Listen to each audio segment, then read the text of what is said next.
introduce you to who we are and what we do. So at IBE, our vision is a transformational social change for people with epilepsy everywhere. We have three main strategic goals, and they are to position epilepsy as a global public health priority, to empower and amplify the voice of people with epilepsy, and to serve and support our chapters in all regions. Our chapters are our member organizations, and today we have 160 chapters in 110 countries worldwide.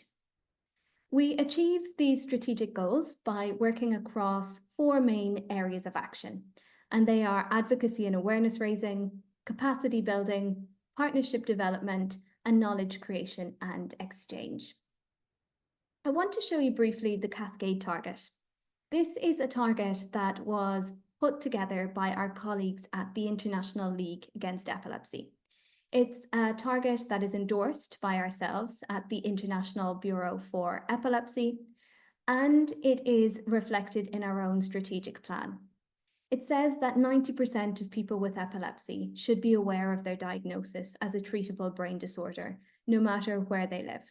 80% of people with epilepsy should have access to appropriate, affordable, and safe anti-seizure medicines. And 70% of people with epilepsy should achieve adequate seizure control. And of course, this is an important target. It is an ambitious target. We believe it is an achievable target. However, what's missing from this Cascade target is the 30% of people with epilepsy who have drug-resistant or refractory forms, people who cannot achieve seizure control. We also know that seizures are only part of the picture for many people with epilepsy. We know that there are major side effects from medication. We know that there are major comorbidities or coexisting conditions. And we know that there are wider unmet needs for our community of people with epilepsy. And so at IBE, we believe that as well as striving to attain this Cascade target, we also need to ensure that 100% of people with epilepsy will see an improvement in their quality of life, whatever that means to them. And at IBE, we set about answering that question this year. We launched our Global Epilepsy Needs Study, the aim of which was to identify the primarily non-medical, everyday needs of people living with epilepsy across the world. And for us, it's really important because when we looked at the literature, and it was a literature review that was the first phase of this study, we saw that there's a huge focus on seizures, and understandably so. Seizure burden, seizure frequency, seizure duration. But what we didn't see a lot of was what are the wider needs, the everyday challenges facing people with epilepsy across the domains of life that you see here on the screen. And so our Global Epilepsy Needs Survey is going to answer these questions, we hope. Now, unfortunately, I can't share the results of this study with you because it only closed last week. But we have received 6,000 responses from people with epilepsy and their caregivers across the globe. And so for us, we are now moving on to conducting semi-structured, qualitative, in-depth interviews and focus groups, which will also hone in on the experiences of caregivers. And we will have dedicated work stream on rare and complex epilepsies, and including, of course, DEEs. Because we know that the majority of unmet needs for our community sit within this space. The needs are particularly great. But it's not all bad news, and there's also been major advances when it comes to diagnosis, treatment, and management of DEEs. And so with these webinars, we want to bring together world-leading experts who will talk to us about what's coming down the track.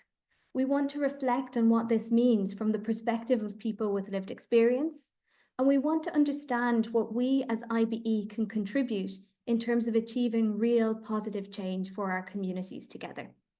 So that's what tonight is all about. I want to thank our sponsors at Jazz for making this happen, for the patient advocacy leaders who have helped us to shape this activity. And I hope that this first introductory webinar will be the start of discussions, future discussions that we can have together.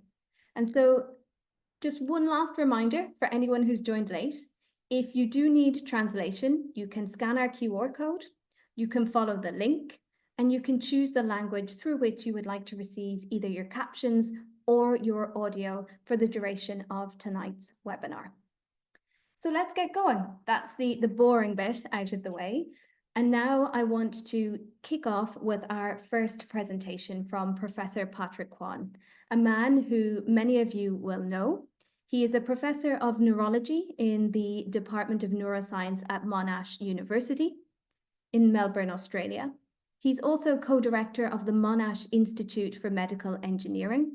He is a consultant neurologist at Alfred Health, focusing on epilepsy, and his research goal is to realize personalized epilepsy management by harnessing novel technologies.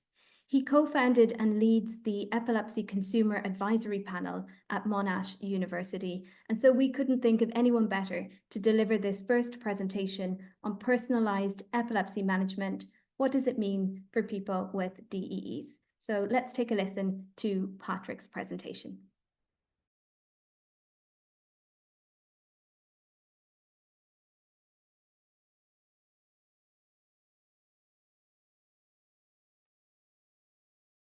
University in Melbourne, Australia. And today I'm going to talk about personalized epilepsy management. What does it mean for people with DEEs? Well, first of all, what's wrong with the current way we manage epilepsy? Let's start with medications. Now, when I was a medical student, I felt that life as a neurologist, as far as treating epilepsy was concerned, was easy because there weren't many choices. But by the time I put this graph together for my PhD thesis in 2000, we already saw an explosion of new medications being developed that we now call the second generation anti-seizure medications. And some of these names may sound familiar to you. But look what's happened since in the last 25 years. There's been a further increase in the number of new anti-seizure medications being developed to treat epilepsy. And this is a good thing because it means that neurologists now have more choices to individualize treatment for people with epilepsy based on their different personal characteristics. But this remains very much a subjective choice and sometimes can be quite difficult to predict whether someone will respond to treatment or not. And so choosing an appropriate medication for person with epilepsy is often said to be more an art than science. And how are we doing in terms of helping people to become seizure-free? And this was a study we performed looking at about 1,800 patients with newly diagnosed epilepsy who were newly commenced on treatment in Glasgow, Scotland. And what we found was that at the last follow-up, 36%, that's more than a third of patients, were still not seizure-free, which means they had at least one seizure in the past year. And these patients have tried multiple medications. What's also important to notice in this pie chart is that some patients would respond to subsequent regimens after they failed the first or second choices. And this is important because wouldn't it be nice if we were able to prescribe these second or third medications as the first one? If we could do that, then these patients would have become seizure-free much, much earlier, rather than having to try multiple medications that were ineffective. So what we need to do is to move away from this current trial and error approach to a more personalized approach by selecting the right treatment for the right person at the outset, instead of trialing different medications, during which time the person living with epilepsy will still have seizures and will suffer all the consequences. Two approaches that we've been pursuing involve using machine learning or artificial intelligence to select the best medication for that individual, and using that individual's induced pluripotent stem cells as a drug screening model. Now, AI may sound scary, right? But a particular field of AI called deep learning is really making headway, because deep learning is able to identify hidden connections or relationships between different factors or features to come up with a prediction. And for a complex condition like epilepsy, choosing the right medication is a very challenging task. And one might say that deep learning is the perfect tool to solve this problem because of this ability to look at connections between different factors. And in a recent study, we developed and validated the world's first deep learning model to predict success of the initial or the first anti-seizure medication prescribed to a group of adults, nearly 1,800 of them. And these patients were seen at 5 different centers in 4 countries, and we used the information already collected from these patients to train and then test this deep learning model, because we wanted this model to be applicable to as many patients as possible around the world. We used information that is routinely collected in clinical care, as you can see here, such as demographics, the medical history, including any intellectual disability or psychiatric history, and test results, most importantly, the EEG and MRI. And using these different registries or cohorts of patients, we were able to develop a model that has a reasonable ability to predict the chance of success of a particular medication when prescribed to a given patient. We're very excited about this, obviously, but this is not enough to put in clinical practice because the model was only developed using information collected. So like all new treatment, this needs to be prospectively tested, meaning that we need to apply this method and then follow the patients up, track their outcomes to find out whether using this method would really help more patients seizure-free. And that's precisely what we're doing in this clinical trial that we call the personal trial, in which adults with newly diagnosed epilepsy are being randomized to 2 different groups. One group of patients would receive the usual care when their medications would be selected by their treating neurologist as routine practice, whereas the other group, the AI group, would be given, the neurologist would be given recommendation of the best medication to prescribe by the AI model. And over the course of 12 months, the patients will be followed up in terms of the seizure control, medication side effects, their quality of life, and the mood.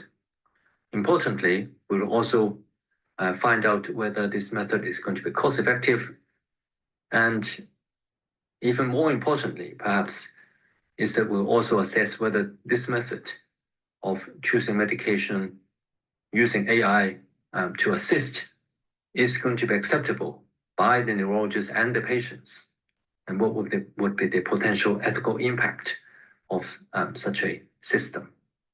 And this trial is being conducted right across Australia, and we're hoping that we'll have results available in the next 3 to 4 years. Moving to stem cells, isn't this a pretty picture? And this beautiful picture is a photograph of neurons stained to show the cell bodies as well as the strands of connections between them. And what's important to note about these neurons is that they are actually derived from stem cells. that we produce by reprogramming a tube of blood cells from a person with epilepsy. And this is a culture of this stem cell derived human neural network, because these strands, they form a network between them to become like a model of the human brain. And what we've been doing is collecting these blood samples from people with epilepsy, reprogram them into stem cells, like turning the clock back if you like. Once they're stem cells, then we can derive them into brain cells, either as a three-dimensional brain organoids, and these are in almost the size of like a grain of rice, or in a sheet in a two-dimensional culture system. We then use these cultures to screen for medications by recording their electrical activities on an array of electrodes. And you can see that we can collect very high resolution signals in real time from these cells using this electrode system. And by looking at the spikes and whether the medications can reduce their hyperexcitation of these neurons, we will be able to find out whether these compounds would be effective, at least on the cell level. We do a lot of sophisticated analysis, including using AI to come up with a prediction of a likelihood of response. And the medications that predicted to be effective could then be tested on the person with epilepsy. And we have already collected a number of cell lines from people with different type of genetic causes of the epilepsy. Some of these causing DEEs, as you can see here. These are genes related to ion channels, such as the sodium channels and potassium channels, but also other genes seen in people with developmental and epileptic encephalopathies. There are obviously many pitfalls potentially and challenges in these approaches. As I said earlier, we need to find out whether this method is acceptable to all the stakeholders, work out any ethical impact and how to overcome them and ameliorate these impacts, and making sure that these novel methods are going to be generalizable to the wider epilepsy population. And last but not least, to ensure this is not going to exacerbate the inequality in care, particularly for people living in resource-poor setting. Thank you very much for listening. And that was Professor Patrick Kwan. As we mentioned earlier, if you do have questions resulting from that presentation, please do add them to the question and answer function, and we will collect all of the questions and put them to our experts during our next meeting. It's my pleasure now to introduce to you Dr. Tracy Salazar Dixon. Dr. Tracy Dixon Salazar, said that the wrong way around. If you'd like to unmute and share your video, Tracy, I'm going to give you the floor for the next 5 minutes to reflect on the presentation that we have just heard. And whilst you're getting ready, I just want to introduce you to our audience. Again, I'm sure many of them know you very, very well. But of course, Tracy is the Executive Director of the Lennox-Gastaut Syndrome Foundation. Tracy's a neuroscientist and a geneticist, and she's driven by a deeply personal mission. Her daughter, Savannah, had a diagnosis of Lennox-Gastaut syndrome, and that fueled her pursuit of both a PhD and her postdoctoral work at UC San Diego. Through her tireless research, Tracy managed to pinpoint the genetic cause of Savannah's condition and developed and identified a novel precision therapy that improved her child's life. Tracy, we are delighted to have you with us this evening, and I am going to give you the floor. Thank you so much for having me and for that lovely introduction. I really liked the talk by Dr. Kwan. I think that, in the population that we serve, where 85 to 90% of people with LGS are living with uncontrolled seizures, and over 60% of them are having daily seizures, it's really exciting to think about something beyond trial and error.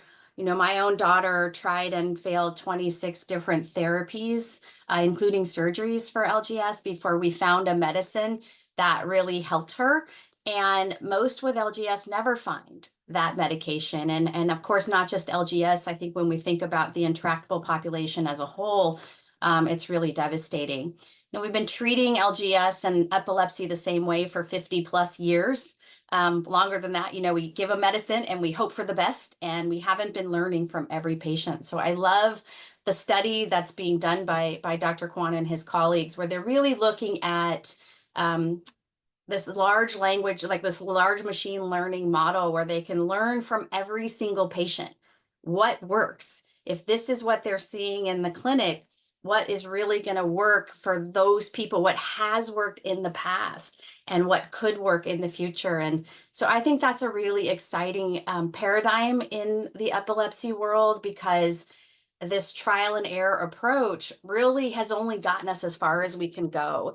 And we have so many treatments we can try. I remember talking to a doctor one time and him saying, well, it's, epilepsy is a really great area to work in because you have so many treatments that we can try. As patient families, though, after we've failed, the fifth thing, we're not excited. We're glad the doctors are excited, and we're glad that there are new treatments, and we're thankful that we have options, but it really would be so much better if we could get to the right drug at the right time, early, every time. And so I'm really excited about that project and can't wait to see how the data comes out. For the genetic aspect and the stem cell models, I think that's really exciting as well. In Lennox-Gastaut syndrome, about half of the cases are genetic. And we're talking about 1,900 DEE genes. So lots of genes that need this approach. But what if we could really target the cause of your seizures? I think that when we look at my own daughter's case, her seizure cause was identified 13 years ago. And we found a medicine based on her genetic defects, her calcium channel mutations, right? We put her on a calcium channel blocking medication. And so here we are a little over a decade later, and we still have not made this available widely across the world. And a lot of that's because the technology hasn't been available for us to do that. And so I think that in the last 10 years, the technology has really come along. But in addition to that, I think that there's a real understanding of the biology, and we're now getting into these studies that will produce data that will help us understand.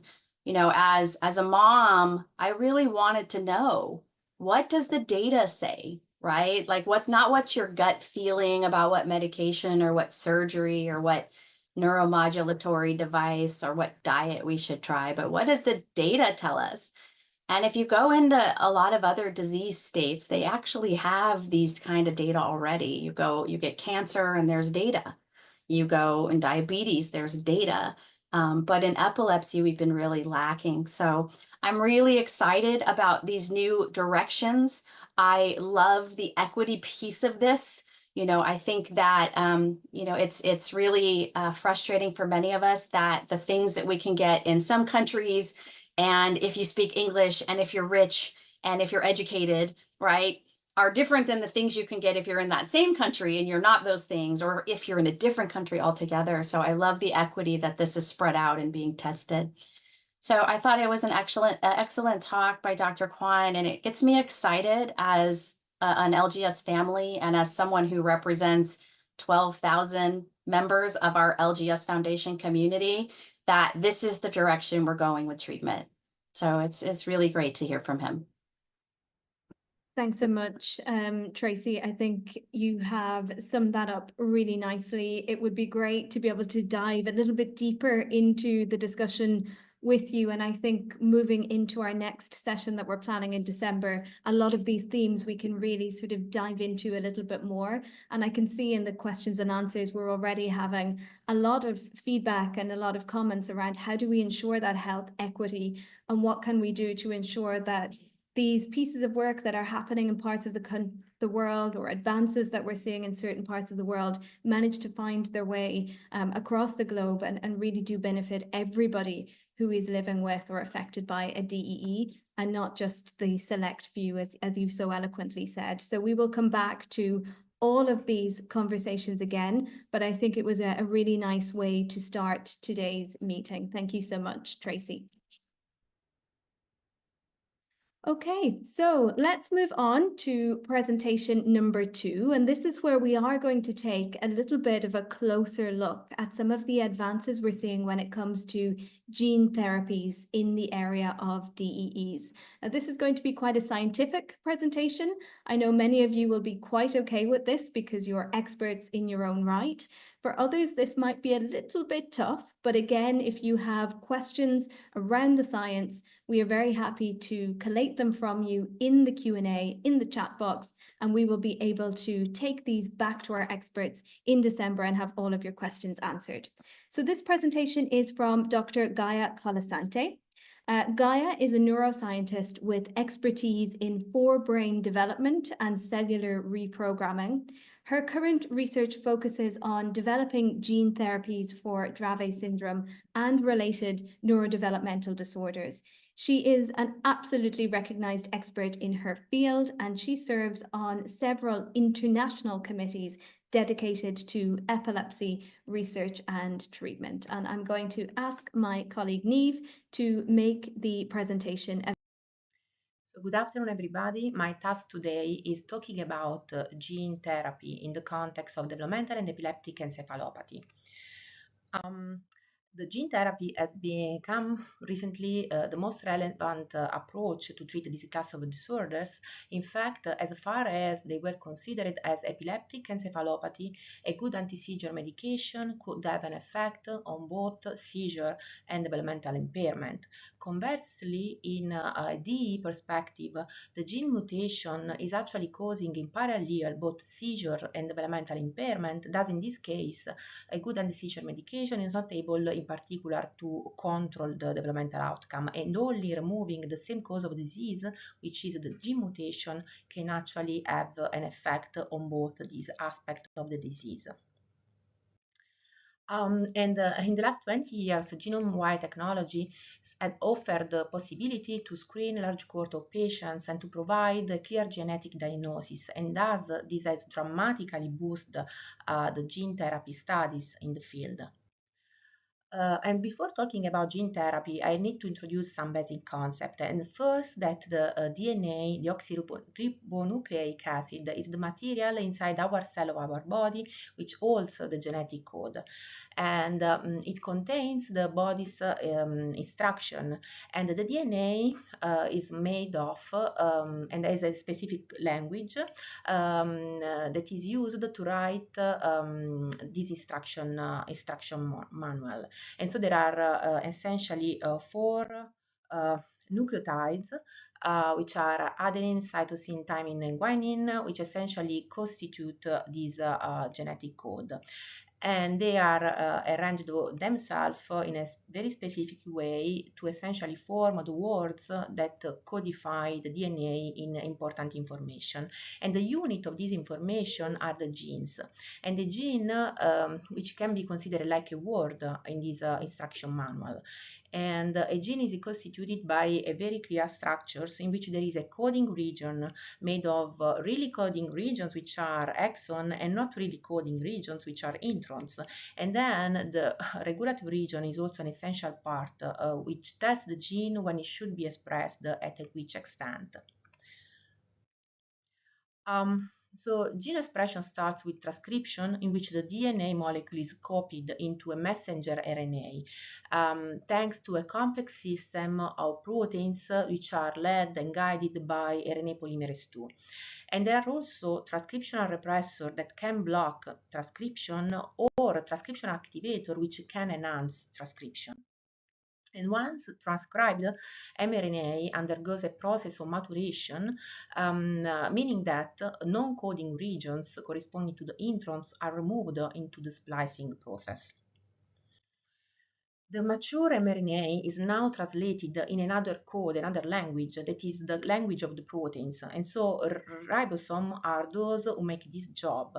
And they scan the whole mature mRNA and translate each nucleotide triplet into a specific amino acid that is the building block, that are the building blocks of protein. Amino acid and then link together each other and form the polypeptide chain that then folds in a protein which is ready to exert its function in the cells. And the whole gene expression is a process that is tightly regulated at many different steps, at all the steps I talked about. These make real the possibility to have proteins produced in the right amount only when they are needed into the cells. And so if a normal gene encodes a functional protein, then a mutant gene encodes a protein with altered function. And different mutation can have a different impact on the protein function. And so there are gain of function mutation, which cause an enhanced or a new protein activity. Then we have loss of function mutation that cause a reduction or they abolish the protein activity. And finally, we have a dominant negative mutation that results in a protein that is mutant and also interfere with even the wild type protein which is encoded by the other allele. So we are now ready to understand what is gene therapy and also the strictly linked RNA therapy. So gene therapy is a technology that aims to produce a therapeutic effect through the manipulation of gene expression to cure a specific condition. And so it's mainly indicating a therapy with target the DNA, while RNA therapy essentially have the same aim, but they preferentially target the mRNA, and so controlling and modulating gene expression at mRNA level in order to cure a specific condition. So different mutation, the one that we have talked about a few slides before, require different gene therapy approaches.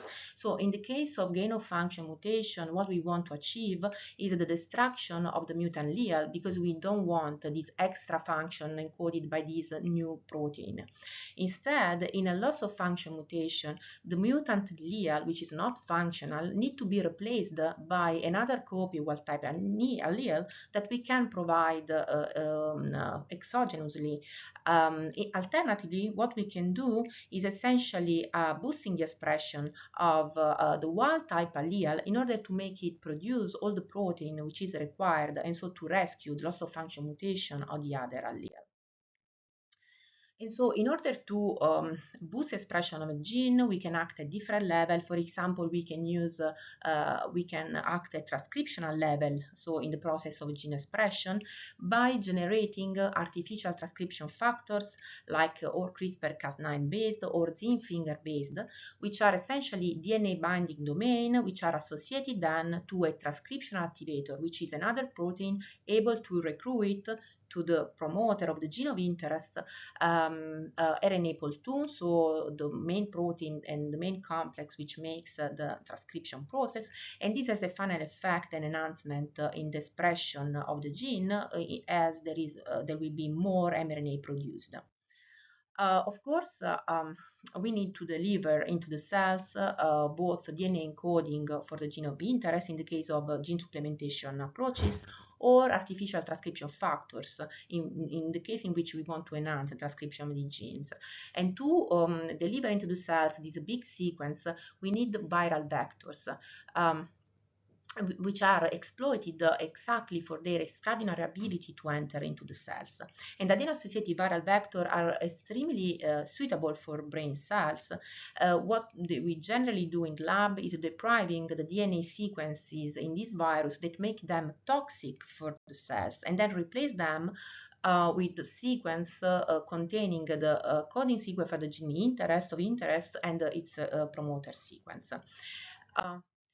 There are an alternative in which for approach on which many different RNA therapy are based are those based on antisense oligonucleotide.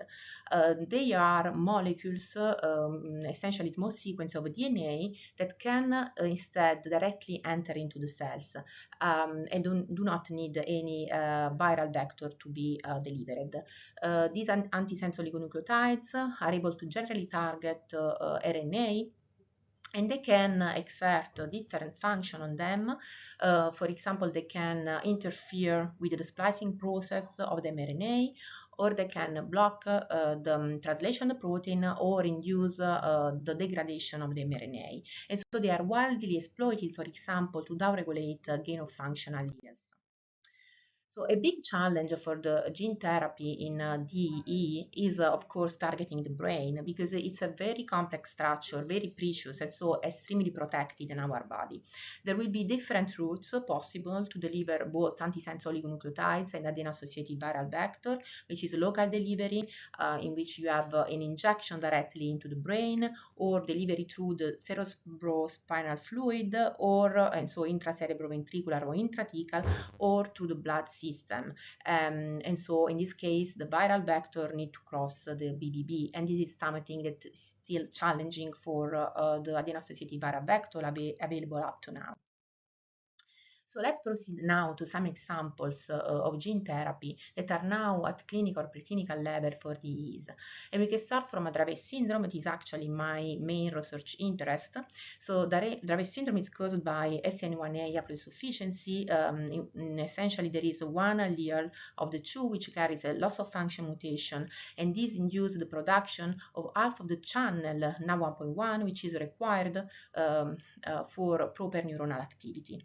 And so if in wild-type condition we have cells expressing NaV1.1 which are able to properly fire action potential, to properly to have a proper activity, and in particular this occurs in GABAergic interneurons, which are the only interneurons, the only cells having inhibitory activity into the brain, and that are those expressing more NaV1.1. Instead, in a Dravet condition in which half of the functional channel is present, we will have less channel into neurons, and this would dramatically impair the activity of those cells. And so in Dravet syndrome, of course, gene supplementation strategy could be in principle a suitable approach, but the problem is that adeno-associated viral vectors have a limited cargo capacity, and SCN1A gene, in particular the coding sequence, exceed this cargo capacity. And for this reason, what is being doing now in preclinical level is essentially trying to split the SCN1A sequence in two different adeno-associated viral vectors and exploit a transsplices protein. So these two parts will be delivered into the cells in a separate manner, and then inside the cells, the two parts of the protein can split together and restore the full length NaV1.1 channel. And this strategy has been already shown to have promising results in mouse models in vivo. Another possibility is exploiting vectors different from adeno-associated viral vector, which have higher cargo. For example, this canine adenovirus. And also this approach has been tested at preclinical level with good results in mouse model. And not only when delivered perinatally, so even before that the symptoms of the disease are manifest, but also later on, so in animals which are already symptomatic. And then we had, as I was anticipating, the possibility to act on the endogenous wild-type copy of the gene, which is still present inside the cells, and try to enhance its activity, its expression at different level, in order to make it produce all the channel which is required and which is then not produced anymore by the other allele. And so there are strategies that are now in clinical level, and in particular one mediated by an antisense oligonucleotide from Stock Therapeutics, which acts at the level of the splicing control, and another one which is instead promoted by Encoded Therapeutics, which acts at the level of the transcriptional enhancement. So the approach of stock therapeutics is now in the process to start the phase 3 clinical trial and aims to enhance the expression of the gene by using an antisense oligonucleotide that interferes with the incorporation in the mature mRNA of SN1A of a poison exon that is a kind of toxic exon for the mRNA and induce its degradation.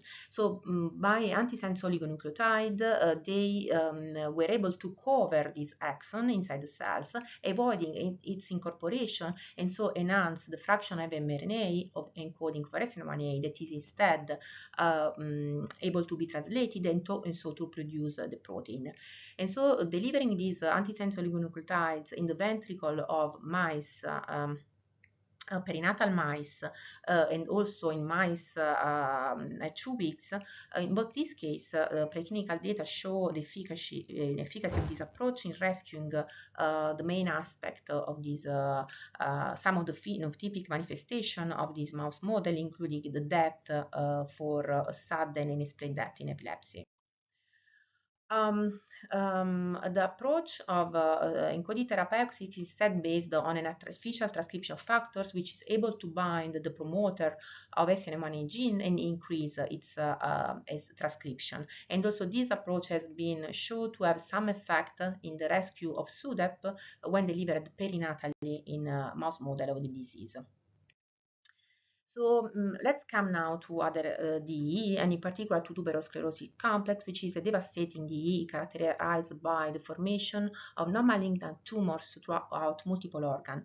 And neurological symptoms are among the most severe and include the presence of severe and frequent seizures, and there are also alterations in the morphology of the brain, and in particular, also in this case, sudden and unexpected death in epilepsies may occur in particular as a consequence of severe seizures.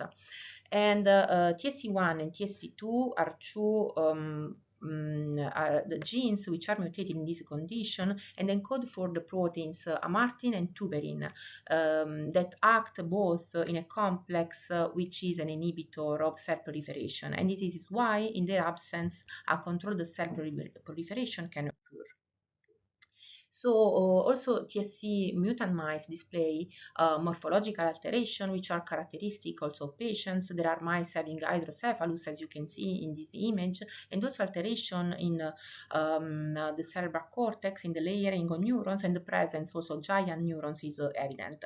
In this mouse model, gene supplementation therapy for amartin carried out by an adeno-associated viral vector type 9 delivered by intracellular ventricular injection into mice has shown important increase in the lifespan of these mice, as you can see in this image, and also amelioration in their locomotor ability. And similarly, also gene supplementation strategy has been used for tuberin, to supplement tuberin encoding gene. But in this case, tuberin coding sequence exceeds the cargo of AAV. And what the research has done in this case is producing a mini gene, so essentially a kind of selecting into the coding sequence of the gene which are the most relevant part for the function of a protein, and so reducing the dimension of the coding sequence. And now this mini gene could be inserted into an adeno-associated vector, and when delivered into mouse model had an effect on both increasing the lifespan and also ameliorating the movement defect of this characteristic of these mice. The condition for Lennox-Gastaut is more complex because different genetic mutations have been identified as responsible for this disorder. Among the different causative genes, and in some conditions, not even a mutation can be associated to the typical phenotypic manifestation of this DEE. Among the causative gene, DNM1 encoding for dynamin, which is a protein important for the correct function of synapses, which is a structural relevant for neuron-to-neuron communication, was some mutation in this gene have been identified, and there is a mouse model available for carrying this mutation, and this is a homozygous gain of function mutation, which actually underlie the most severe phenotype for this one of the most severe phenotype for this disorder. And indeed, these mice present a problem in the growth body, severe seizures, and also severe movement disorder. And in the brain of these mice, also as neurodegeneration was identified. And when these mice were actually treated with an adeno-associated viral vector carrying an RNA molecule similar microRNA, which is kind of an antisense oligonucleotide, but in this case encoded by NAV, there was an important amelioration in both the amelioration of the seizure phenotype and also in movement, and finally also a reduction that was accompanied by a reduction of neurodegeneration into these mice. So this is more or less what is ongoing at clinical and preclinical level for this DEE, but the perspective is there are also important perspectives in this field. So first of all, we go toward an even more precise approach to correct the gene mutation, and this has been possible thanks to development in recent years of tools like CRISPR-Cas9 and on tools based on CRISPR-Cas9, such as base editors that can correct a single base mutation, or even the prime editing, in which actually an entire small region of the gene can be replaced, so can even correct, for example, small gene deletion. However, up to now, the efficiency of this tool is still relatively low, and so there is room for improvement of these technologies before applying them successfully in mouse models of the disease. And finally, another possibility is that targeting secondary modification of the disease. In fact, in most of DEE, what happens is that the initial pathological mechanism which leads to epilepsy and other associated comorbidities is followed generally by the appearance of secondary modification that include, for example, circuit remodeling and other transcriptional, proteomic, or metabolic changes. So in several DEE, what actually happens is that an imbalance between excitation and inhibition is a common feature in the chronic phase of the disease. And so what could be done in this case, and also, for example, in the case of Dravet syndrome, in which this inhibition is considered the mechanism underlying the onset of the symptom, later on it seems that circuit hyperactivation and driven by essentially an increased activity of excitatory neurons underlies, at least in some circuit, the phenotype of the disease in the chronic phase. And so what could be done is essentially try using a gene therapy that could be then applied to different DEE that can selectively modulate or reduce the activity of excitatory neurons. And so if the excitatory neurons in the epileptic brain are those which fire more, we can actually reduce with a specific gene therapy the activity of those neurons, and not only specifically of those neurons, but also only when they fire more, so only when they are really hyperactive, and so they are inducing seizures. And so this was actually my last slide. I hope I provided a good overview of the gene therapy studies ongoing, and that this presentation could be helpful, and I really want to thank you all for the attention. Hopefully you have been able to follow along on our translation tool in your own language and also using the English captions. But as mentioned in the chat, we will ensure that we send everybody that presentation so you can watch it in your own time. It was a lot of information, and hopefully you picked up some of that, and we'll be able to have further conversation moving forward. I am now going to give the floor to Dr. Pooja Thakkar, who is the Joint CEO at the Tuberous Sclerosis Association. Again, Pooja, if you want to turn on your camera and your microphone, I will give you the floor in a second. But just to introduce our audience to you, Dr. Thakkar has more than 13 years of experience in laboratory-based research. She has extensive experience of strategy development, leadership, advocacy, and patient and public involvement and engagement in the charitable sector. At the TSA, in addition to her strategic and operational responsibilities, she is also responsible for leading the research portfolio. And so, Pooja, I know you've also seen an extended version of that presentation from Dr. Colasante, and I'd love to give you the floor to maybe reflect on your thoughts from the perspective of your association and the community of people living with TSC. Thank you, Pooja. Thank you, Donna, and thank you for the invitation to share experience of people living with TSC and their caregivers. So just to give a brief overview of the condition, the tuberous sclerosis complex, because I understand the audio wasn't very clear in the presentation. So I'm assuming most people know that TSC is a rare genetic condition that affects approximately 1 million people worldwide. As we've just heard, it is caused by mutations in two genes, the TSC1 and TSC2, that leads to growths or tumors in different organs around the body, mainly the brain, eyes, skin, lung, kidney, and heart. And when they cause problems, it is mainly because of their size and where they're growing in the body. Just to put TSC in context of epilepsy, so 8 out of 10 people with TSC have epilepsy, and that usually starts in infancy and is difficult to control using epilepsy medication. Some people with TSC also have a secondary diagnosis of Lennox-Gastaut syndrome as well. 5 out of every 10, that's 50% of people with TSC have learning disabilities.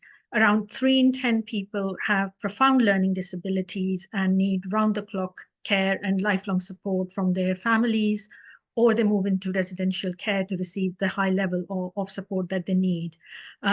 Also, a very high proportion, almost 9 in 10 people with TSC develop what we call TAND, or TSC-associated neuropsychiatric disorders, which can include autism spectrum disorders, attention deficit hyperactivity disorder, aggression, depression, anxiety, sleep disorders, which actually have a serious impact on family life.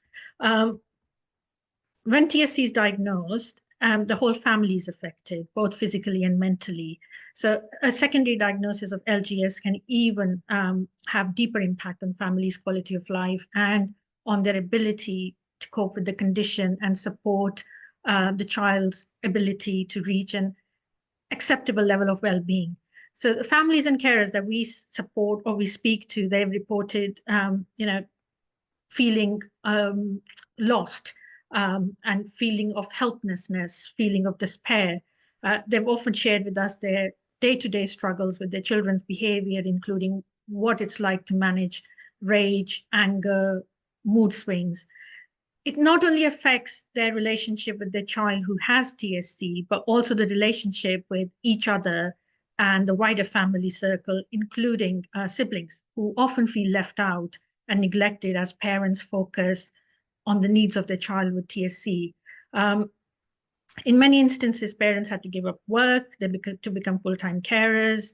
There are additional costs for improvements. So we have a TSS support line. We often get, and we provide funding to families who need just a little bit of financial help. And we often receive calls from our community members asking us if they can apply for funding for things like, to purchase fridges to store medication or ketogenic food, or replace washing machines, dryers, beds, and bedding, which they need to cope with the urinary and urinary incontinence, and they might need to make improvements to their back garden to make it secure for children who have no sense of danger to play in.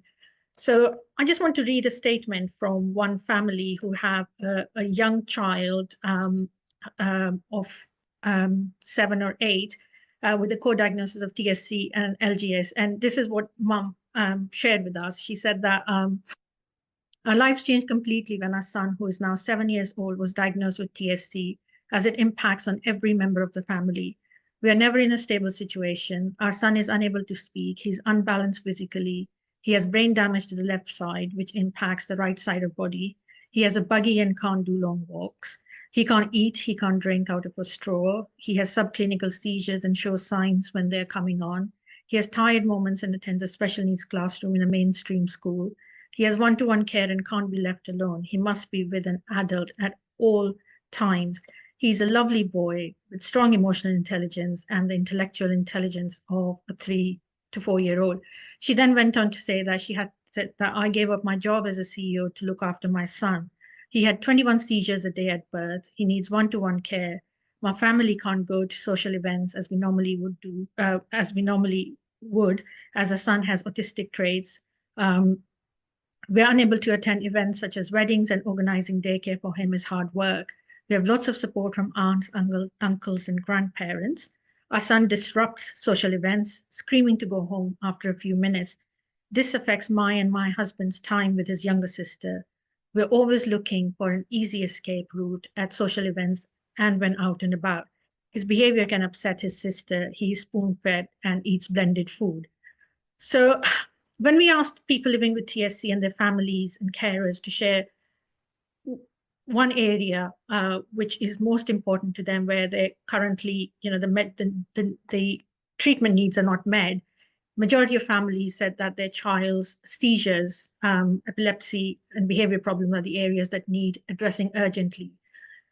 Currently, there's no cure for TSC, and treatment is largely focused on surgical removal of tumors. Sometimes drugs such as rapamycin are used to keep tumors from growing. Unfortunately, rapamycin helps to stop tumor growth, but doesn't make the tumors go away. And tumors often enlarge as soon as the treatment is discontinued. So in addition, long-term treatments with drug like rapamycin can also lead to side effects such as diabetes, and people often become treatment resistant as well. So in other words, TSC is an incurable lifelong disease, and the current treatments that are available only stop disease progression. So it's quite important to develop new therapeutic approaches that eliminate tumors rather than just blocking new growth, and to do so without any major side effects. So the idea of curing disease is still an ongoing challenge, a challenge that is supported by the TSC community. And we've just heard that gene therapy is an attractive alternative to conventional TSC treatments, in that it can be given with only a single application. It has limited side effects and has been proven effective in several other genetic diseases, such as treatment of spinal muscular atrophy, and for certain patients with Duchenne muscular dystrophy. So gene therapy has the potential to be especially useful in infants and children, where inhibition of the mTOR pathway that leads to epilepsy and tumor growth by anti-epileptic drugs may interfere with early brain development and reduce potential compromise of secondary modifications that Dr. Consante talked about in brain functions caused by tumors and lesions in the brain. So I'm really excited to see the progress in this area. It is preclinical. There are studies in mice, but we are following the research with hope and enthusiasm. Thank you so much, Pooja. And I think you've done a really wonderful job in actually contextualizing these developments in the reality of people living with TSC and other DEEs. And whilst we are pursuing the cure, there's a lot of work that can and should be done in the meantime. And I think you have captured that sense of optimism, but also made us really very much aware that there's a lot more that we can be doing as a community. And this is work that we will certainly take forward. Thank you so much. Thank you. I realize we are over time, but in the last 15 minutes, we are going to move to the next and final part of our agenda with a very short presentation from Professor Mark Cook, who is another expert in the field. You may know that Professor Cook is Chair of Medicine at St. Vincent's Hospital in Victoria, Australia. He specializes, of course, in the treatment of epilepsy, and in his previous role, he was professor and director of neurology. But he's a recognized expert internationally for his expertise in epilepsy management, particularly in imaging and surgical planning. And for this last presentation, we want to look at innovations beyond just traditional pharmaceutical treatments and interventions. So let's hear from Professor Mark Cook.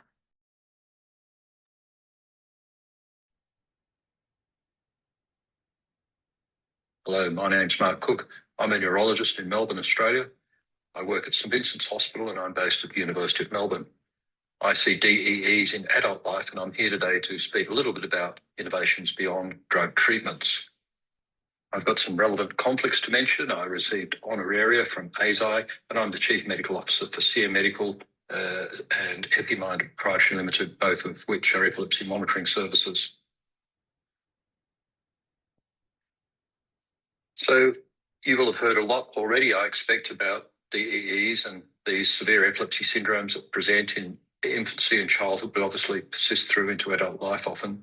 The major challenges relate to the very high level of drug-resistant seizures, the concomitant developmental delay and cognitive impairment that accompanies these conditions. I'm going to focus on non-drug innovations, particularly medical devices, and their role in the management of DEEs. One problem is measuring the success of any therapy in epilepsy, and especially so, I think, for DEEs. There are metrics of success around seizure frequency reduction, cognitive and developmental outcomes, quality of life, but there are significant challenges because of the heterogeneity around the presentations of the DEEs, and also that we lack the sort of longitudinal data that we need for really judging efficacy, particularly in individual cases. I'll speak very briefly to this because I want to move on to the devices mainly. Dietary therapies are obviously very important. Ketogenic diet and the modified Atkins diet and so on have led to great benefit to a substantial number of patients, but not all. There are other interventions though, behavioural and cognitive interventions. Cognitive behavioural therapy might have a role. Of course, there's much to do around social and communication skills training in this group of people particularly. And these can certainly improve quality of life and help people develop coping strategies. A lot of educational and psychosocial support's necessary, and of course there's a significant role for physical therapies and occupational therapies where sessions have been shown to definitely have positive outcomes on motor function and quality of life in this group. There's a role though for medical devices in DEE management. Most will be familiar with vagal nerve stimulation. The pacemaker-style devices implanted under the clavicle with a cable leading to the vagus in the neck, which stimulates it regularly, and this through mechanisms not completely understood seems to reduce seizure frequency. There are responsive neurostimulators, and this is more suitable to those where a particular focus for epileptic activity has been identified, and electrodes are inserted onto the surface or deep within the brain, and stimulations delivered when epileptic seizure activity is detected. There's been some exciting innovations in this area recently with stimulation to deep brain structures, such as the thalamus, that might be particularly applicable to the developmental epileptic encephalopathies, although that's all very preliminary yet, but it's certainly something to watch. And that whole area of deep brain stimulation, either with the RNS type systems or with conventional deep brain stimulators, such as those prepared by Medtronics and other companies which provide a regular stimulation to a deep structure in the brain, might also have a very important role. But again, this is very early days for these yet. But they certainly have the potential to reduce seizure frequency and improve quality of life. And, there's certainly something which could be considered in drug-resistant DEEs. And the mechanism of deep brain stimulation isn't really clear whether it's used in epilepsy or Parkinson's really, but it involves implanting electrodes in specific brain regions, and probably most relevant to the DEEs are these studies showing that thalamic stimulation can reduce seizure frequency significantly, and Linda Dallach and others have shown in a study recently in the Lennox-Gastaut syndrome that this can have very positive impact on seizure control for patients in this group. Nevertheless, they're invasive procedures and they're not without risks, and patient selection needs to be very careful and monitoring throughout. Intraventricular drug delivery systems might also be an important thing, though. They're, again, something which has only been done in an experimental sense. We were involved in a study looking at putting these systems in where a pump under the skin of the abdomen delivers a drug directly to the brain continuously. Now, these could be modified to develop other therapies such as gene therapies. And we showed in the studies that we did, this wasn't in patients with DEEs, but it showed that there's potential for direct drug delivery to the brain and that it can be extremely effective in specific patients. Okay, so we'll talk now about wearable devices, and obviously there's a lot of potential around wearables because it's already been shown that devices such as the Empatica and other wristwatch type systems are useful. They can measure physiological signals, heart rate, the conductivity of the skin, movement, obviously, to detect changes which relate to seizures occurring. These have obviously great benefit potentially. They can be used continuously and they're non-intrusive, they're relatively cheap and available, and they allow continuous tracking of seizure frequency and duration in theory, and real-world insights into the patient's condition, not just what's happening in hospital, but what's happening at home and what's happening when the patient's by themselves. You can share this data with clinicians and others to adjust treatment plans, and this is really useful, I think, in a practical sense, helping devise treatment plans. They can also be used to provide alerts, so the detection of frequent or long seizures could send a message to someone who could provide assistance, perhaps even acute therapy, and that's important too. And, you know, these sorts of systems could give people a lot of independence and let people go about their daily activities a lot more safer and reduce the burden on those caring for them. There are problems though. False positives are a big issue. Obviously, lots of movements during the day, brushing your teeth or hair, all sorts of things produce changes that might seem to the system a lot like a seizure. And false positives, if they're frequent, are quite a burden. If you're being alerted all the time by the system that seizures are occurring, then that's a bit of a problem. So a lot more work needs to be done to refine the machine learning algorithms that detect these events and integrate them with the data from other sensors on board. That'll be a work ongoing for quite some time yet, I think. As well, there are problems around integration of these devices into other neurostimulation systems, into hospital EMS systems. There's a lot of problems integrating the data, but there are, again, significant advances in the interoperability of all of these systems underway. And I refer everyone to the article earlier this year by Donna et al. In the New England Journal, which covers this area extremely well. There are big problems, though, and the wearables might go some way to correcting this. So I want to talk to you briefly about under and over reporting. So under reporting, where subtle seizures are missed and underestimation of seizure frequency is a problem, but also surprisingly over-reporting is a problem. Non-epileptic events are surprisingly often misreported as seizures. Now, this might lead to the unnecessary administration of rescue therapies or changes in background treatments and has all sorts of complications, and it's a really tough one to deal with. It's true in the monitoring population generally, as we showed in a recent study, that over-reported events are far more common, in fact, than organic events. And we have done a little study, and I'm going to show you some very preliminary information from that here today. So this is unpublished data from work we've done through our ambulatory monitoring service.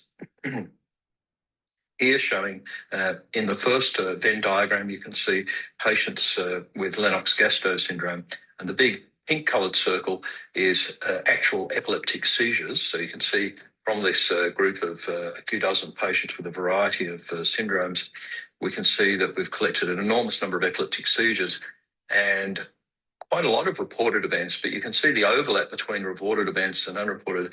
There's a little bit more than half of the reported events seizures, but there's almost as many unreported events that are epileptic seizures as well. And that's understandable in LGS, where a lot of the very subtle drop attacks and loss of axial tone that might be important are being overlooked because they are quite subtle. In Dravet's, we're seeing slightly the opposite. So you can see the epileptic seizures in red are smaller in number than those that are reported. So a lot of reported events. You can see it's a smaller number of seizures and a smaller number of patients here. But there's a tendency to over-report, and that's presumably because in Dravet's a lot of the events are behavioural in nature, and so a lot of other behavioural disturbances get interpreted as seizures. So there's a significant problem with over-reporting.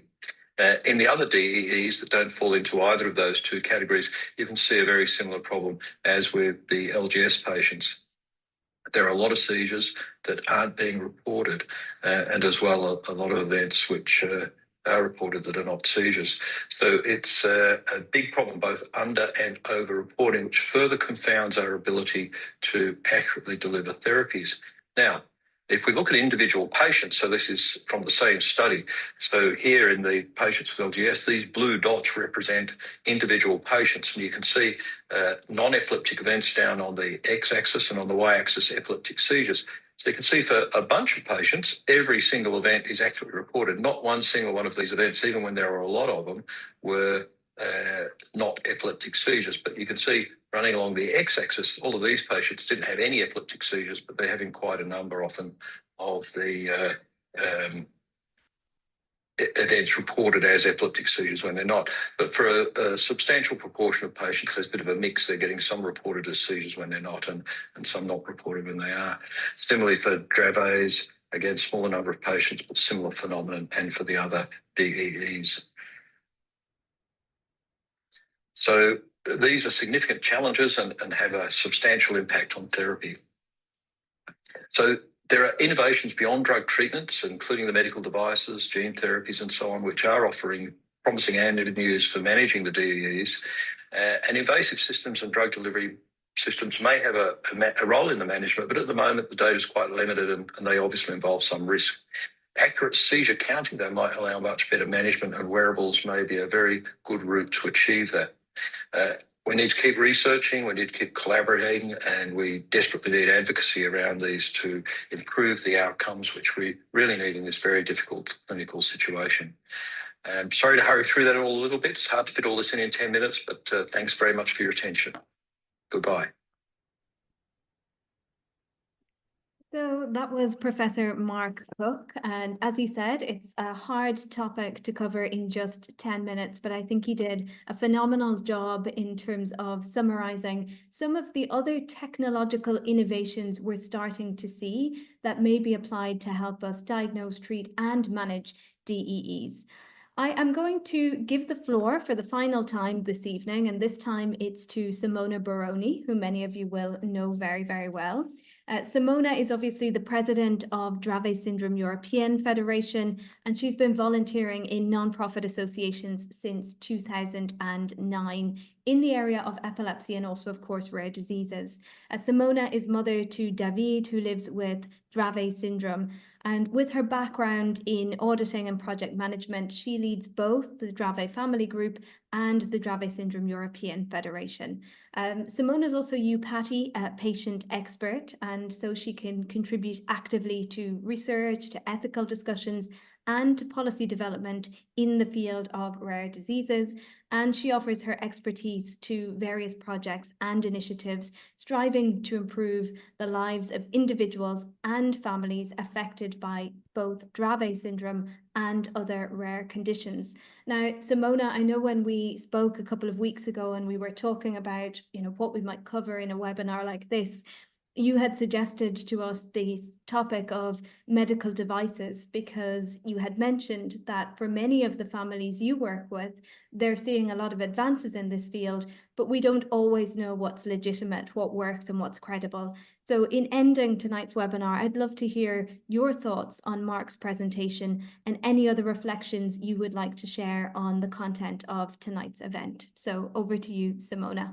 Thank you, Donna, for your great introduction. Good evening to everybody who is here tonight, and thank you for inviting me to share some reflection on this topic, which is really very important for our community, in my opinion. So I appreciated a lot the presentation of Professor Cook, who highlighted not just the challenges, but also the advancement in the field. And I feel that I have the impression that the advancement in this field of research could have a great impact on the quality of life of people with epilepsy, and especially of people with DEE. Particularly in the presentation, I found interesting the brain deep stimulation that, if targeted, in my opinion, it could improve really life of people with DEE. We know, especially because, as per my understanding, this new medical device could not only improve the control of the seizure controls, but also could reduce the long-term side effect of medication that currently our patients are taking, our children are taking. So this could bring together efficacy, less side effect that we know for sure can have an impact on cognitive and intellectual disability. So I think that this kind of improvement can also, we know for sure that there are new therapies incoming, disease-modifying therapies. And I am thinking, when speaking about brain deep stimulation, especially to the adult population, because this kind of population, we don't know really if will benefit from these new gene therapies or disease-modifying therapies. So these kind of medical devices could really be life-changing for our adult population. About wearable devices, we are very interested to know the development, especially because our community often asks us some information about the different devices available on the market. And for us, it's very difficult to provide them information because it's difficult for us to find scientific evidence about this kind of devices. So for us, it's difficult to understand which could be the best devices to suggest to families. And this great interest is especially bring out from the DEE population. In Dravet, for example, we have a big part of the community, a big part of patients who has nocturnal seizures. So monitoring nocturnal seizure is very important for families, and also monitoring events that could happen in Dravet, especially with a higher incidence that other epilepsy, and this event is a SUDEP, sudden unexpected death in epilepsy. So for families, have some wearable device that could monitor the situation, the physical signals, like breathing, heart beat, could be very important for improve the quality of life of the whole families.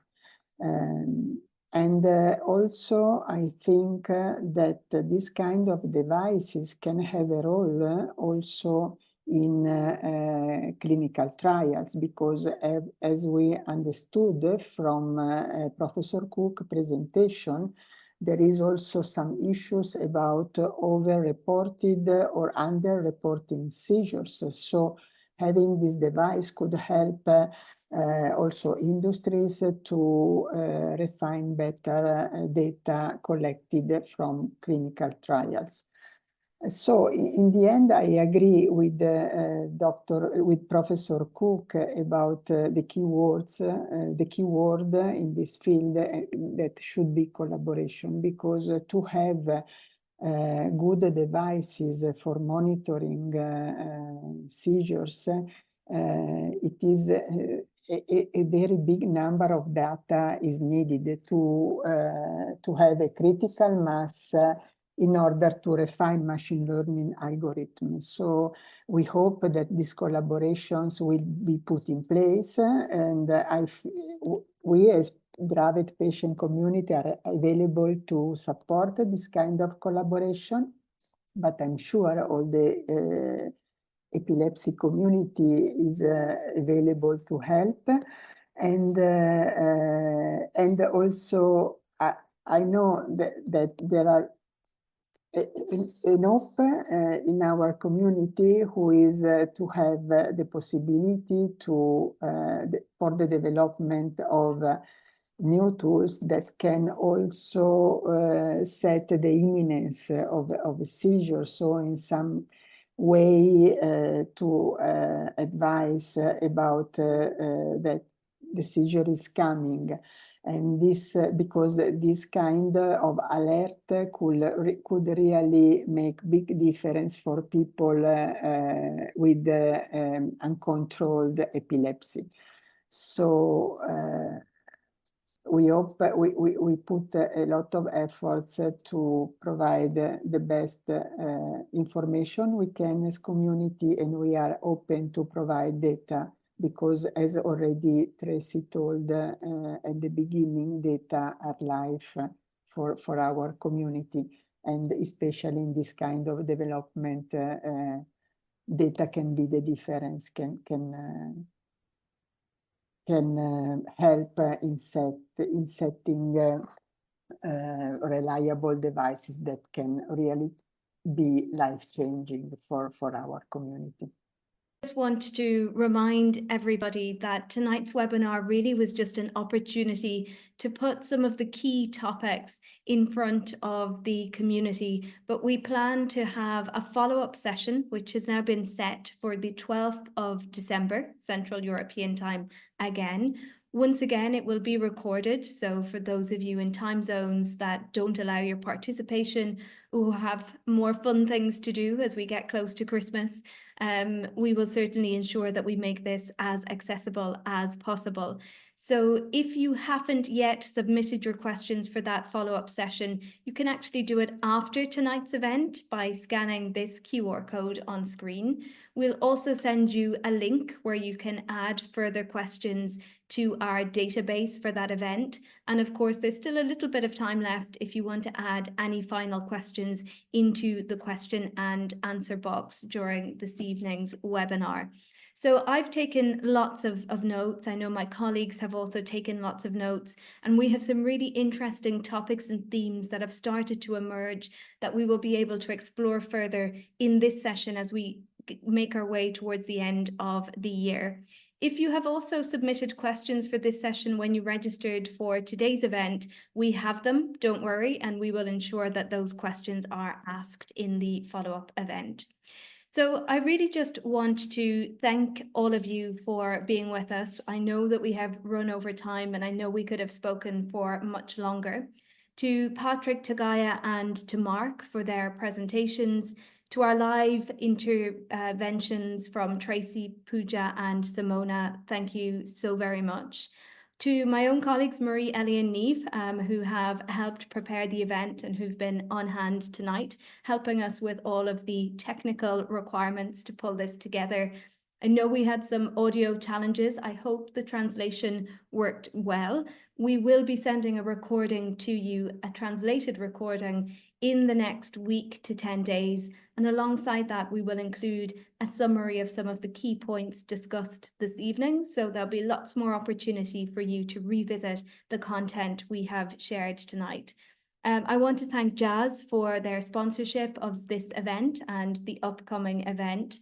And we really hope to be able to continue this conversation and to build that collaboration that Simona has spoken about so eloquently during her intervention this evening. So I realize it's different times across the world. For me, it's nighttime, so I was going to wish everyone a good night, but a good rest of the day wherever you are. Thank you again for being with us, and we really hope you'll join us again in December, and we will have opportunity into next year to continue this conversation through our global epilepsy needs study and through our global advocacy to really ensure that we as IBE are capturing, communicating, and addressing the needs of our community within the DEE space. So thank you to everybody, and wishing you all a good evening.